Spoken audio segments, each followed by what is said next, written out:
Hello, everybody. So again, this is FunSmithsInternational.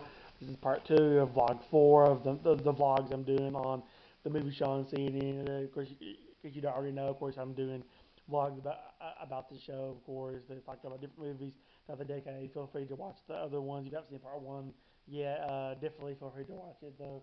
So where I left off, 1975, we see the release of One Flew Over the Cuckoo's Nest, directed by Miles Forman. Of course, it stars Jack Nicholson, who wins the Oscar for that film, along with Danny DeVito and Christopher Lloyd. 1975, of course, also sees some other pretty notable and significant films. One of those is Saturday Night Fever, directed by John Haddam and starring John Travolta, who I think he is on Welcome Back Kotter at the same time period, but he's still a pretty relatively new star. And this movie is like one of the most disco-esque films that ever came out. But ironically, it's still a really good movie even with that because it's not just this disco dance. It's a musical movie. The character he plays is actually a pretty deep character though. That he's really struggling to pursue his dream as a dancer. He wants to be an dancer more than anything, and he'll do anything to get there. And you watch his struggle. That's what the film is really more about ultimately, though. So even if you're not, him disco music, I mean, you definitely can enjoy that movie. Aside from that, and of course, we also get the Rocky Horror Picture Show, which is initially a flop. Of course, now it's a classic movie. Of course, it stars Tim Curry and Susan Sarandon and Ray Bostowick, who a lot of you probably know from Spin City, the TV show. And I think a lot of people just didn't get the film when it originally came out because it was just so weird and bizarre. A lot of people missed the satire because it was kind of satirical, a satirical comedy. Of course, following up other satirical comedies like Blazing Saddles in 1974, directed by Mel Brooks, and Frankenstein, also directed by Mel Brooks. And a lot of these movies you could even make today. I mean, heck, it was risky enough to make them back then. I mean, they asked Mel Brooks about that. They've asked him for years. I mean, could you make Blazing Saddles today? And he said, I could probably make it. And I mean, and he Chris mentioned it was a very tedious film to make, and he was happy that the film did well. And of course, the biggie though, the biggest one that we see in 1975, of course, is Jaws, which beats the Exorcist record in hell, is the highest grossing movie of all time.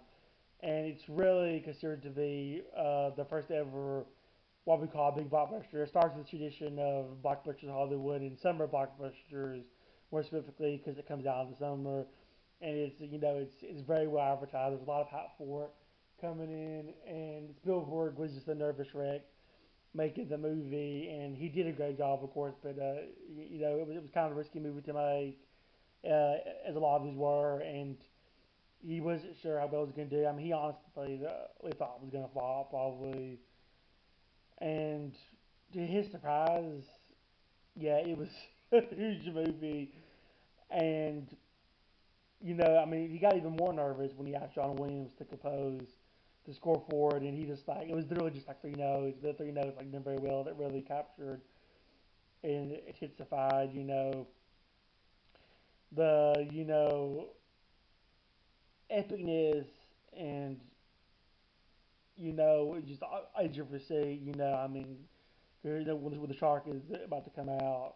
Of course, it stars Roy Snyder, Richard Dreyfuss, who of course has already been in American Graffiti at this point, and Robert Shaw. Now, of course, this is the film that Richard Dreyfuss is probably most remembered for, though. This is the film that really makes Richard Dreyfuss a big star.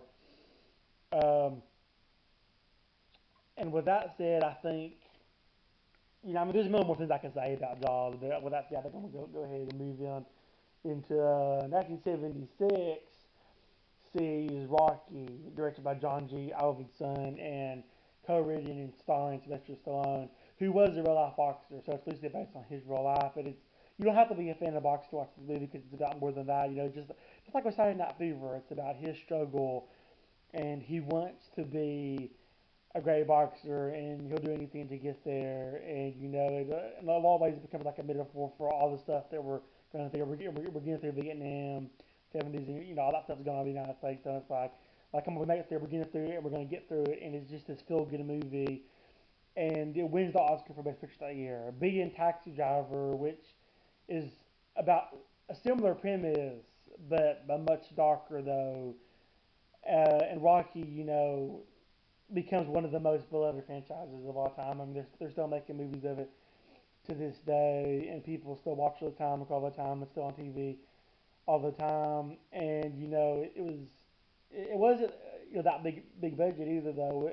I took a pretty simple concept too, but it was just executed very well though. But I mean, I think because the idea was so simple, a lot of people didn't necessarily know what to think about how well it would do though. And again, we're seeing this a lot in the '70s, and I think that kind of purposely brings me into the next film I'm going to talk about, which of course is the granddaddy of all sci-fi epics and probably blockbusters, really too. I would say George Lucas's soap opera in space. I mean, he wanted to make this great space opera, of course. So of course we got Star Wars Episode 4: A New Hope, 1977.